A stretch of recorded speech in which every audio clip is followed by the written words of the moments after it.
Hello everyone, कैसे हो आप लोग सब। आज मैं आप लोग को एक स्टोरी सुनाती हूँ जो हर कोई लाइफ में फेस कर रहा है। सबको ये जानना भी चाहिए क्योंकि सबको अपने बच्चों को बच्चों के बहुत क्वेश्चंस होते हैं, उसका रिप्लाई देना पड़ता है। सो ये स्टोरी बहुत इंटरेस्टिंग है, आप लोग भी जान के रखिए। एक बार एक बच्चा अपने डैडी के पास जाता है। जाकर डैडी को पूछता है पापा मेरा वैल्यू क्या है, मार्केट में मेरा वैल्यू क्या है। तो है ना थोड़ा अजीब सा क्वेश्चन। फिर उसके डैडी ने उसको उसका वैल्यू दिखाने के लिए उसके हाथ में एक पत्थर दिया, स्टोन पत्थर देके बोला जो बेटा इस पत्थर को लेकर तुम मार्केट में जाओ। मार्केट में जाकर वहाँ पर बैठना, जो भी तुम्हें इसका प्राइस पूछे जस्ट मुंह से कुछ नहीं बोलना, जस्ट हाथ से बस ऐसे दिखाना। तो वो बच्चा वो पत्थर लेकर मार्केट चला गया। जाकर वो मार्केट में बैठा था, तब एक लेडी आई, उसने पूछा इस पत्थर का क्या रेट है।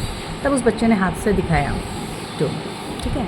तो उसने लेडी ने बोला 200, शायद वो लेडी ने सोचा शायद वो बातें कर नहीं सकता है, तो इसीलिए लेडी ने बोला 200। तो उसने कुछ बोला नहीं।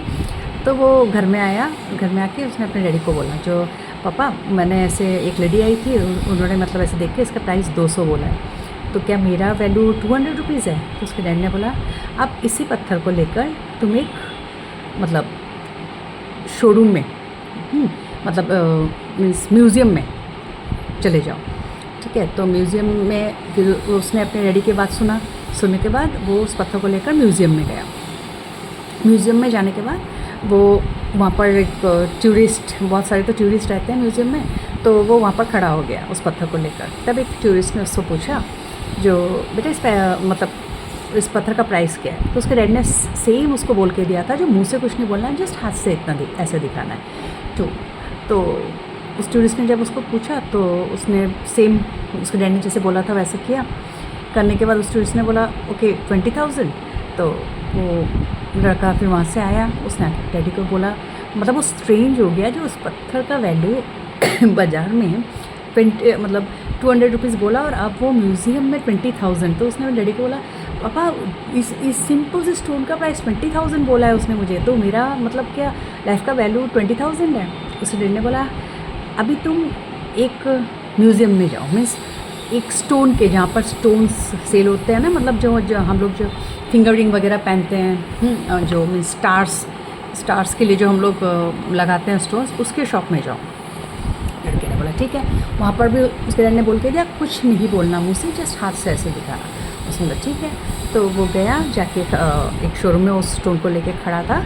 तब उस शोरूम में ही एक आदमी का नज़र उस स्टोन में पड़ा। तो वो देख के वो थोड़ा स्ट्रेंज हो गया। उसने उस बच्चे को आके बोला जो बेटा तुम्हारे हाथ में जो ये स्टोन है इसका क्या प्राइस है, ये स्टोन में बहुत दिनों से ढूंढ रहा था, बहुत वैल्यूएबल स्टोन है, तो इसका क्या प्राइस है। तो बेटे को तो उसके डैड ने बोला था जो कुछ नहीं बोलना, जस्ट टू दिखाना। तो उसने फिर से ऐसे 2 उंगली से ऐसे किया। तो उसने शोरूम में जो आदमी खड़ा था उसने उसको बोला ओके 2 लाख बोल रहे हो। तो उसने 2 लाख उसी से बोला जो शोरूम में जब वो स्टोन लेकर गया, ऑब्वियसली वो कॉस्टली स्टोन ही होगा, इसलिए वो आदमी ने वो आदमी भी तो बोल सकता था मीन्स 20,000 और 200 और 2 लाख, तो और कम वैल्यू। तो उस आदमी ने जगह के इससे जब वो स्टोन लेकर जब एक शोरूम में गया, एक स्टोन के कॉस्टली स्टोन के शोरूम में, तो ऑब्वियसली उस आदमी ने सोचा जो उसका रेट बहुत ज़्यादा है, तो उसको बोला जो इसका प्राइस 2 लाख, मैं तुम मुझे ये स्टोन दे दो, मैं तुमको 2 लाख दे दूँगा। तो वो भागा अपने डैडी के पास आके आया और स्ट्रेंज होके बोला जो पापा इसका प्राइस 2 लाख, एक आदमी मुझे ये देने के लिए बोल रहा है जो 2 लाख देगा वो मुझे। तब उसके पापा ने उसको बोला अब समझे तुम्हारा लाइफ में तुम्हारा क्या वैल्यू है, तुम अपने आप को जैसे जगह में रखोगे ना वहाँ पर ऐसा यही वैल्यू तुमको मिलेगा। तो वो थोड़ा समझ नहीं पाया, थोड़ा कंफ्यूज था। तब उसके डैडी ने बोला देखो तुम मार्केट में गए, तुमको उसका प्राइस 200 बोला, तुम म्यूज़ियम में गए उसका प्राइस 20,000 बोला, देन तुम एक शोरूम में गए कॉस्टली शोरूम में, तो उसका प्राइस तुमको 2 लाख बोला। तो तुम लाइफ में अपने आप को जहाँ रखोगे या वो तुम्हारे ऊपर है, तुमको अपने आप को कहाँ रखना है, किस जगह में ले जाकर रखना है जो तुम्हारा वैल्यू बढ़े। तो अब तुम डिसाइड करो, तुम डिसीजन लो लाइफ में क्या करना है तुमको। एक एक कम रेट के बाज़ार में बैठे हुए एक आदमी बनना है या उस लेवल में जाना, वो तुम्हारे ऊपर है। ठीक है, कितना अच्छा लेसन है ना, उसके डैड ने सिंपल एक स्टोन के थ्रू इतना अच्छा लेसन दिया। ये सीखने की चीज़ है। सो हमें बच्चों को अच्छे से समझाना पड़ता है, ना कि उसको डांट के। मतलब वो अगर जाके मतलब वो बच्चा अगर जाके मतलब ऐसे पूछता और उसके डैडी हैं ये क्या क्वेश्चन बोल रहे हो या ऐसा नहीं है, उसको समझाना पड़ेगा। बिकॉज आज की ज़िंदगी में आप देख रहे हो जिस तरह के टेंशन्स और ये है, तो बच्चों के साथ मतलब फ्रेंडशिप कर लो, मतलब अपना फ्रेंड बना लो। ठीक है, तो सेम मैं ये चीज़ इसलिए बोल रही हूँ क्योंकि मैंने भी अपने बेटे के साथ मतलब जो सच है मैं बोल रही हूँ, मैं अपने बेटे के साथ मतलब जब वो 10th का एग्ज़ाम दे रहा था तब से मैं उसके साथ फ्रेंड की तरह रहती थी। मेरे हस्बैंड भी बोलते थे जो तुम अपने बेटे के साथ सब क्वेश्चंस मतलब सब कुछ पूछती हो, उसके साइड में बैठ कर खाली उसको मतलब पूछते रहती हो ये क्या है वो क्या है, मतलब उसको समझाते रहती हो।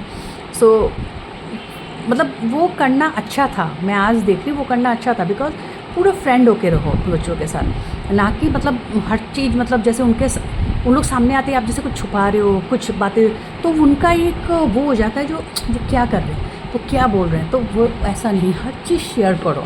हाँ ये नहीं जो मतलब मैं बोलूँगी जो हर चीज़ मीन्स हर कुछ मतलब जो नहीं करना चाहिए, जो मतलब ख़राब वो हो जाता है तो वो नहीं, बट जहाँ तक हो उनके कोई क्वेश्चंस का जवाब अच्छे से समझा के बोलो, तो तब जाके बच्चा समझ पाएगा। तो अब जो स्टोरी मैंने बोला है, अगर वो इस तरह एक बच्चे को बोलना होगा, ऑब्वियसली वो क्योंकि उसने फेस किया है उस चीज़ को, जो वो खुद गया बाज़ार में, वहाँ पर 200 रुपीज़, देन म्यूज़ियम में 20,000 एंड देन शोरूम में जाके 2 लाख। तो उसने देखा है, वो समझ गया है, उसके माइंड में ये चीज़ सेट हो गया है ना। तो वो ट्राई करेगा जो वो कुछ बने लाइफ में। ठीक है ना। तो इसी तरह ही सब लोग अपने बच्चों के साथ पूरी फ्रेंड्स की तरह रहो, सब बातें शेयर करो, उनको बोलो जो कुछ छुपाए नहीं, तुमसे सब बातें बताए। यही चीज़ है, ये आज के दौर में ये मस्ट है। ओके, चाहे बेटा हो या बेटी, सबके साथ आप अच्छे से फ्रेंडशिप की तरह रिलेशन रखो, तो वो भी लाइफ में आगे बढ़ पाएगा। कोई भी चीज़ें वो आपसे छुपाएगा नहीं, शेयर करेगा, क्योंकि उसको पता है वो आपसे अगर शेयर करेगा उसका अच्छा आंसर जान पाएगा आपसे, राइट। तो अगर मेरा स्टोरी अच्छा लगे मुझे please like share and please follow या सब्सक्राइब कर दो। मैं आगे और भी अच्छी अच्छी बातें आपको बताते रहूँगी। Okay, bye bye, see you again.